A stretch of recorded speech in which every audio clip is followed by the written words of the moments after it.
Cheat on your wife with mine. I will burn your life to the ground. Way back in the early 2000s, I began to suspect that my wife was up to something.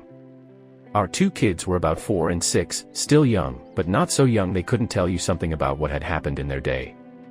They started talking a lot about staying with my wife's parents during the day, which wasn't really that strange in and of itself, but since they lived about 90 minutes away, doing so 2 or 3 times a week seemed a bit much. That was basically every day she wasn't working at her part-time job. When I asked her about it, she denied it, but was never a good liar.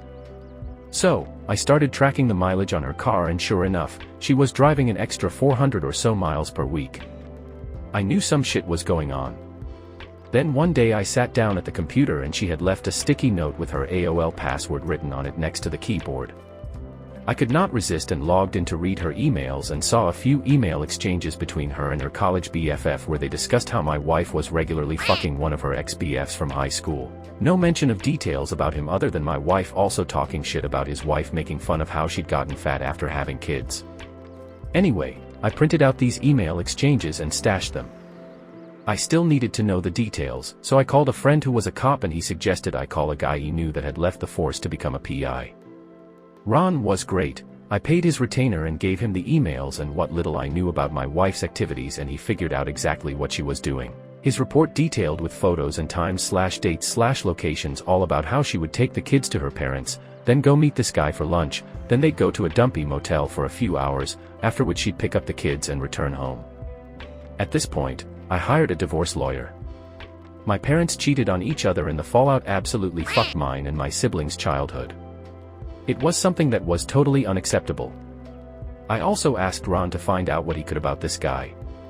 Ron absolutely came through. I learned his name, Bob, that he was married and had 3 kids. I also found out that he worked as a VP of sales for his father-in-law's business. At this point, I had my lawyer draw up the divorce papers. I also asked Ron for a couple more copies of his report, and one more thing I wanted him to do for me. On the same day I had my wife served with the divorce papers at her work, I had Ron meet with this guy's wife and show her everything he'd found out. She seemed nice and I figured that she deserved to know what her dear hubby was up to. What she did with that information was up to her. While the information about my wife's infidelity didn't really matter in my divorce proceedings, Bob's wife did a real number on him. According to the publicly available court documents from the divorce and other related proceedings, she cleaned out their joint account, took the kids and left. As soon as her dad found out what he'd done, Bob was fired, and since her parents actually owned the house where Bob and his wife lived, he also got evicted. Their divorce was ugly. Lots of fighting in, and evidently out of, court. I guess Bob went to the house and started arguing with his wife, and it escalated to the point that her brother stepped in and Bob got his nose broken. There were restraining orders, a few more incidents with police reports, criminal charges, jail time, and so on. I can't find Bob on the internet anywhere these days. Last I heard, he'd left the state and his ex-wife did okay. She went to work at her dad's company and took over after he retired. As for me, my ex and I got along well enough. I didn't engage with her on anything that wasn't related to the kids, and now that they're both adults, I don't talk to her at all anymore.